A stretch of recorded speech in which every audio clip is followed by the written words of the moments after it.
So thanks everybody who's on so far. Thanks for joining us. Happy New Year, if it's still acceptable to say so, on the 19th of January. In the past, we've done these 15, 20 minutes, planning to do a few more as we get started for the new year. But as promised and keeping true to form, we'll keep them brief, 15, 20 minutes, and then we'll get out of here. So again, thanks for jumping on. Obviously, I have my colleagues, Aaron Marks, Matt Liebman, on the call today. We'll primarily run through a few items, but I'll jump through the agenda. First things first, this is going to be recorded. We did, I think it was July, the last one we did. We recorded that. It's up on the website. Planning to do the same going forward so that people can access them, go through anything that they missed, or share them with colleagues, friends, family, whatever the case is. Feel free to use it as you will, but they will be recorded on ampliuswealth.com for your perusal. In terms of agenda items we're going to cover, I'm going to hop over to Matt in just a moment here. We'll run through a Q&A like we've done in the past. Most of these questions, if not all of them, are curated from conversations we've had with clients over the last month or so, first few weeks of the year. And hopefully that'll be a good section where we can cover a lot of good material here. After that, Aaron and I will touch on some general updates from a firm standpoint and updates that we have for the client experience, things we're trying to do for 2022 to really kick it off strongly. So other than that, we'll close out, like I said, try and keep it digestibly here. And I'll let Matt introduce himself, and then we'll get going on some Q&A, as if you need an introduction. But hey, good enough. Happy New Year, everybody. I think you can stay Happy New Year well into March. So January 19th, we're early enough, no problem. Just wanted to give an overview of where we are, a couple quick comments on the markets, capital markets. And then, as Pat mentioned, he's curated some questions from all of you, which will help target the investment portion of the discussion. Generally speaking, kind of a choppy, bordering on lousy start to the year for the markets after a really strong 2021.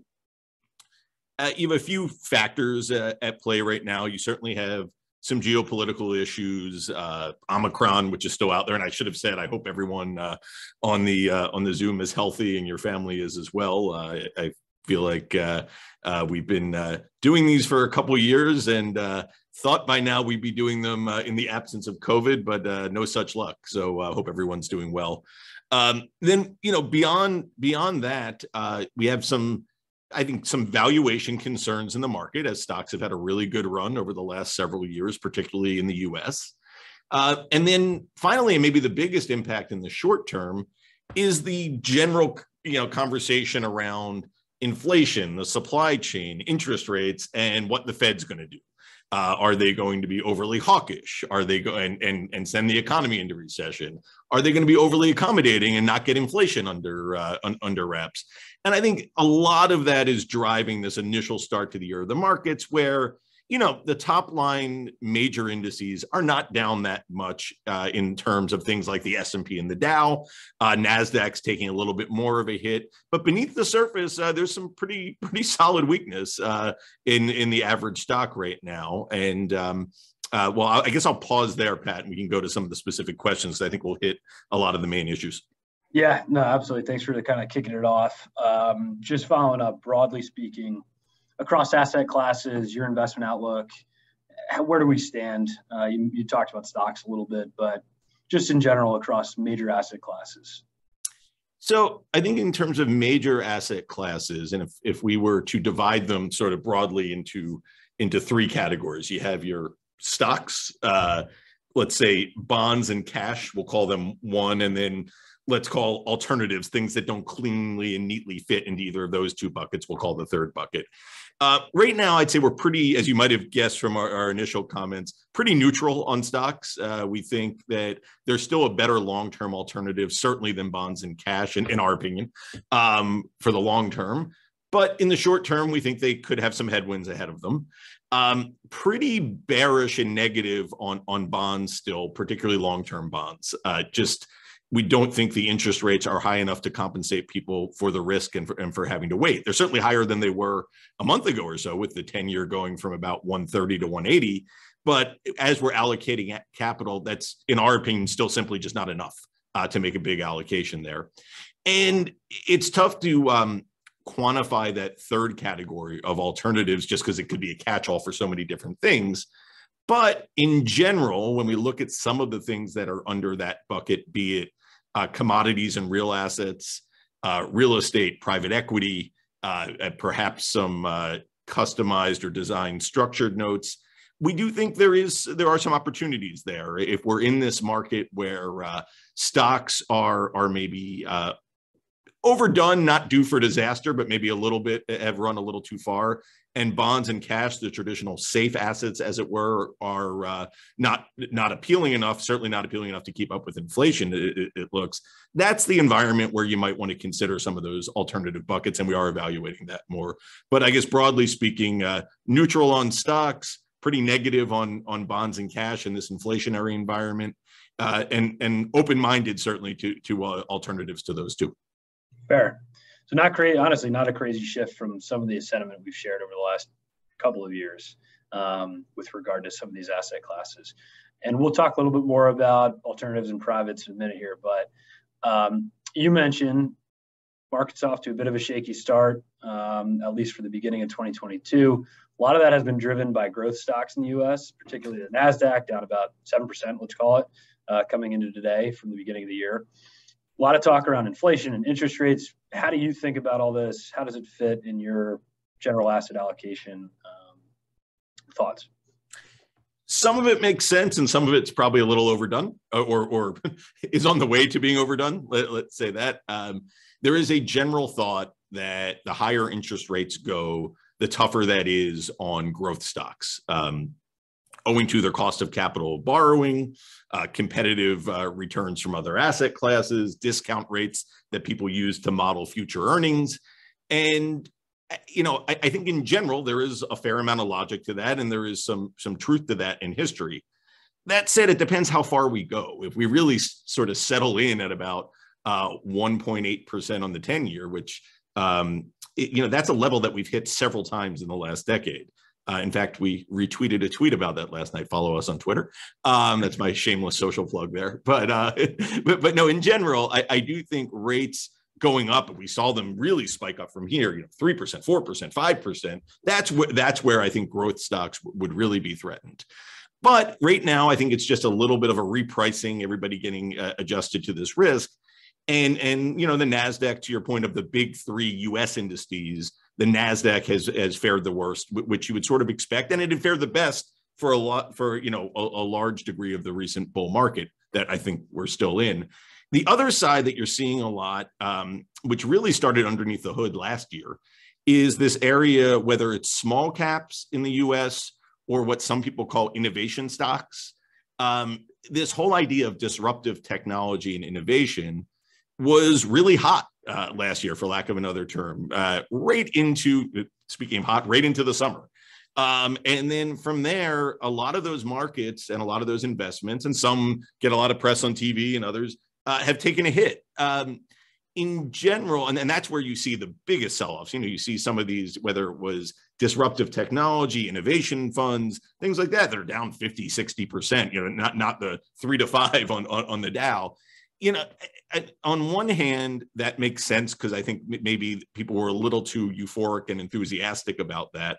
But innovation and disruption are a fact of life. U.S. small public companies have led the way on that for a long time, for a lot of different reasons. And so I think in terms of asset allocation, that's not an area we want to go like heavy into right now, but certainly when you see something sell off that much, it piques our interest, and it's something we're looking to potentially kind of add a little bit of capital and nibble away at. That makes sense.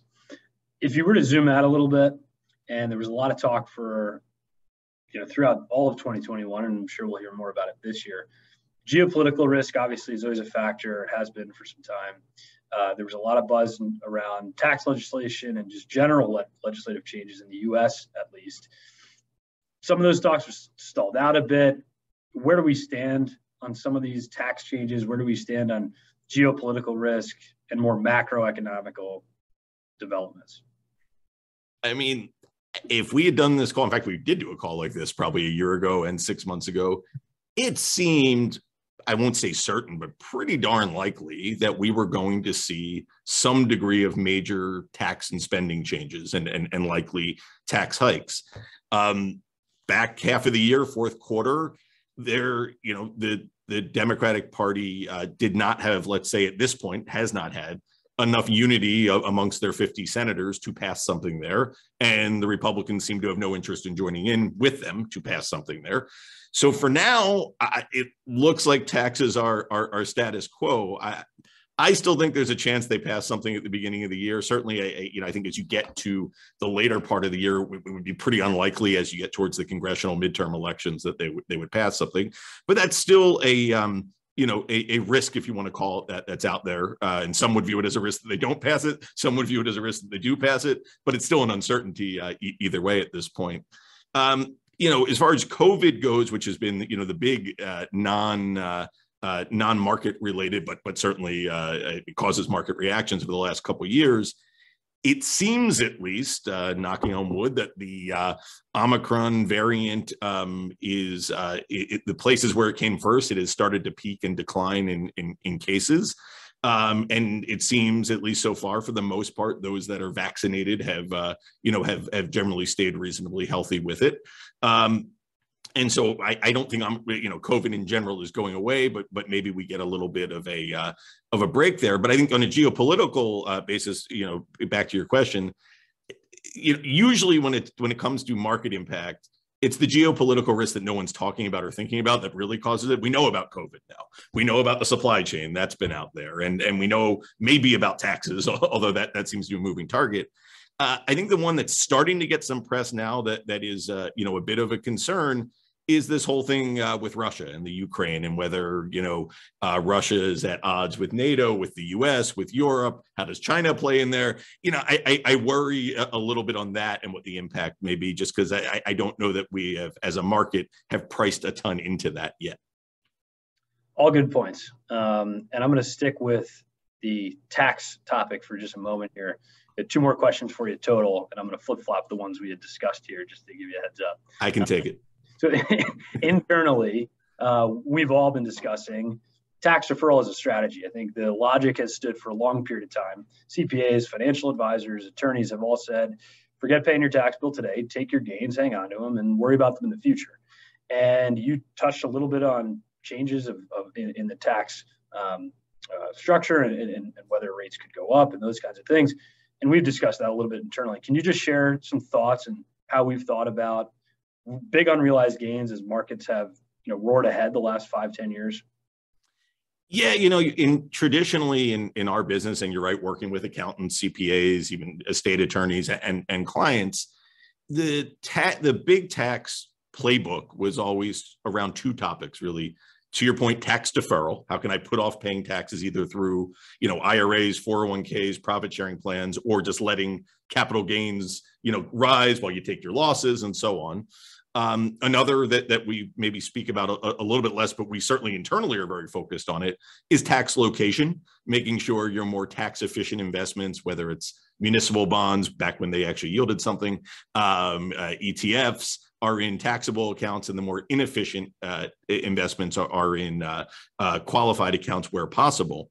But I think right now, one thing we've been talking about a lot, I guess I'd loosely call the idea of tax diversification. That right now, that whole playbook of tax deferral, I think you at least, I don't think you need to go against it, but I think you at least need to consider whether you should balance that out a little bit. And what I mean by that is, who knows what politicians are going to pass in either direction. I certainly don't know that. But I haven't heard much in the way of momentum towards tax cuts coming anytime soon, even from Republicans, frankly. So it would seem to me that if you were a betting person, which I guess we're investors, not really bettors, but when it comes to taxes, more likely that tax rates either stay the same or go higher over the coming, let's say, decade or two. As we think about that, you could then make an argument, is tax deferral and avoiding gains or putting more money in qualified plans versus, let's say, Roth IRAs, does that make sense? And it's always a case-by-case basis in conjunction with the client, the accountant, the estate attorney. But I do think at this point, the idea of maybe considering Roth conversions in the right situation, peeling off, to your point, a portion of those capital gains that are long-term right now, and not letting a portfolio get paralyzed by the avoidance of taxes, when the avoidance of taxes is temporary and may not even be that beneficial depending on where rates are in the future. Fair. And really, just to summarize, you're saying rather than potentially having lots of capital gains way down the road in retirement and you're withdrawing to supplement your lifestyle, it could make sense to take some of those along the way in the years that are sort of interim, if you will. Yeah, and that's exactly right. And when I say tax diversification, I just mean we don't know where taxes are going to be. So let's have a bucket that's in a Roth account if possible, a bucket that's deferred, a bucket that's still unrealized capital gains, and some where you've already realized some of them and you have more nimble cash. So I think just, balance and diversification just gives you more flexibility where if it's possible. Fair. And real quickly, just to keep Aaron from falling asleep on us on the other side there, last question for you. We talked about asset allocation. We talked about major asset classes. We talked about that opportunistic bucket, if you will, of alternatives. Does that change anything about your long-term asset allocation and how clients should be thinking about that? And what do you think about over the next year? What would you allocate if there are places you should? Yeah, now it doesn't change our long-term view, which is that when we design portfolios with people, we're really talking effectively about two asset classes, even though you could divide them up in 3, 5, 6, 10, whatever. But it's really that money that is for long-term growth to meet your long-term financial needs, and the money on the other side that needs to be short-term and stable to meet any short and intermediate-term financial needs. That hasn't changed. It's hard for me to conceive of a situation where that would change.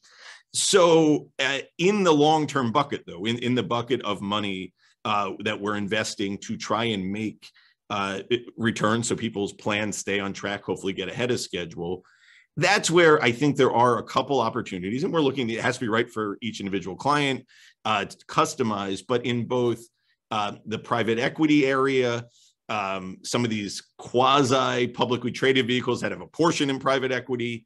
And then also a lot of our clients know that we do like the new way in our new setup here that we can buy structured notes. Since we're no longer beholden to one bank in their menu, we can sort of customize structures that we like, which maybe give the odds of success, hopefully a little bit higher than the odds of failure while investing in the market, and put them out to bid across Wall Street to get the best prices we can. So, a much more kind of personalized, customized conversation. But I do think there's some opportunities away from just only the pure vanilla index stuff that's worked so well for us and others over the last, several years. Fair enough. That is all excellent information. And I will now hop over to our third participant here, who's been patiently listening to the things he hears us talk about every day. We're going to share some updates on the firm and then get out of here. So Aaron, if you want to take it away on just some general updates for everybody and things we've been talking about. Sure. Thank you very much. Nice to see everybody here.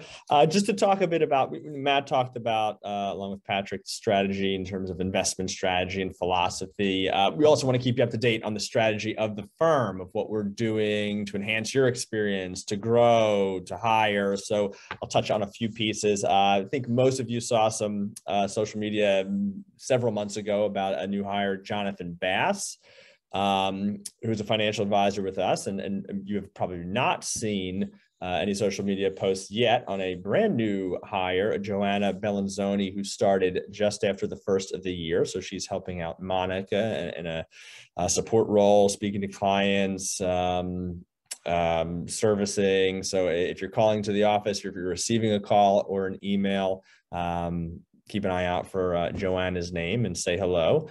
To that point, we are growing. We've got capacity for new clients, and we didn't always have flexibility in our previous world to offer the proper thanks always, or support for clients that introduce us to new clients, whether it's somebody who's retiring, losing a job, moving jobs, someone passed away, but always appreciated when we do receive those introductions to new people. So we would like to not just say thank you for those introductions, but really to reward, and not just so much incentivize, but to say thank you as well for those introductions. So we want to make it more formal and provide discounts to advisory costs going forward. So if you were to introduce us to somebody that's a qualified client and they work with us well, and we could talk about this online one-on-one and what a good client looks like, but we will discount lower your advisory rate permanently, not just for a month or a quarter, but forever, just to say thank you. And it really is meaningful and appreciated by all of us, and want to continue growing. So I just want to say thank you to everyone for those introductions. Just some other things about the firm and strategy. We want to make sure everyone has access to our client portal, the Amplius portal. If you are not on there yet, let us know. We will resend you an invitation. We're going to be posting some how-to videos, how to link external accounts. I do my banking at PNC, so how do I get my PNC bank account to show on the Amplius portal along with my Fidelity accounts, and what's the documents vault where you can see your quarterly portfolio reviews that are automatically posted after every quarter, which one went last week. Tax documents and statements, even from Fidelity, will post there. So you don't have to worry about always going to Fidelity all the time. You can use our portal to grab any of those documents that you might need. And then just, we always want to hear feedback. Everyone asks us, hey, how's everything at Amplius? Everything is great. We think it's great, but we're always trying to improve and be better. So if there's anything that you see from a technology standpoint, contact standpoint, what we should be doing, please let us know. And just to circle back to that hiring component, if anyone does know somebody looking to get into the business, whether from a support role or advisory role or financial planning role, what have you, we are, as I said, looking to grow. And if you have any good people that are looking for a change or a new position, we are definitely open to speaking. So just want to say thank you again, and anything you need, we're always here. Love it. Love it. Thank you, Aaron. And in that vein, I'll add a couple of items. Again, just to sort of amplify the client experience, to use a pun. Like Aaron mentioned, want to use the portal for all of its intents, and we're hoping to just be able to roll out a suite of videos where you can teach yourself some things and understand some of the features. We also, to Matt's point early in the call, we're hoping that by 2022, COVID was less of a factor in our day-to-day business. In our new environment, we have, shall I say, less difficulty being able to appreciate all the clients that we work with and those kinds of things. So we had hoped to do more appreciation events and those kinds of things. I think the jury is out on how many of those in person we can still do, but we still want to get going on things like that. So whether it's a client appreciation event, I'm sure in COVID times, many have been invited to wine tastings and things of that nature. We're just looking to do things like that. They're a little more rewarding and provide a little bit more feedback on your experience. Similarly, we want to be able to push out more information, more thought leadership, more internal white papers that clients can reference and utilize outside of just the conversations they're having with us right on the website. So more to come there, more content, more insights, more information from us should be going up over the course of the year as we continue to streamline those efforts. And in that vein, I'll get a sort of best announcement for last. We are looking at launching a podcast. So in similar to the way we've done these webinars that we can now record, we'd like to be able to do small snippets and quick podcasts for people to listen and get our insights at any time. So I won't steal any thunder there. Matt, if you have comments that you want to sort of piggyback there, I know it was a brainchild amongst all of us, but I think you've led the effort. So I'll let you comment a little further. Oh, no, thanks. Yeah, we're excited to get that started. We, as Pat said, they're going to be similar formats to this, but we're going to have some guests on. I even bought a cool new microphone. We'll see how that works out. And I was a guest on a podcast last week, which will be dropping, as they say in the podcast world, in February. But I get to hear it beforehand, so I'll let you. We'll make sure it's okay before we release it to all of you. But yeah, stay tuned. I think there'll be some good content there. And just one other point to Aaron's growth: everybody that was on the team is still on the team. No one's being replaced, because I did get a concerned question from a client when Joanna started. Is Michelle still there? And all that. We're all still here. We're just growing. We're not replacing.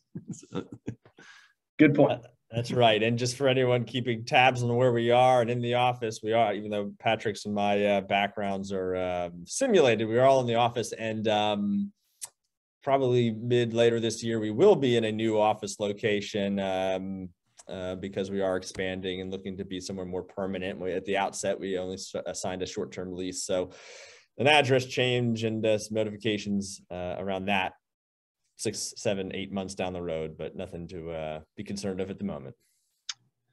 All good points here. And I think, unfortunately, we have gone over by our typically allotted 20-minute schedule here. So we will shut up and let everyone get back to their day.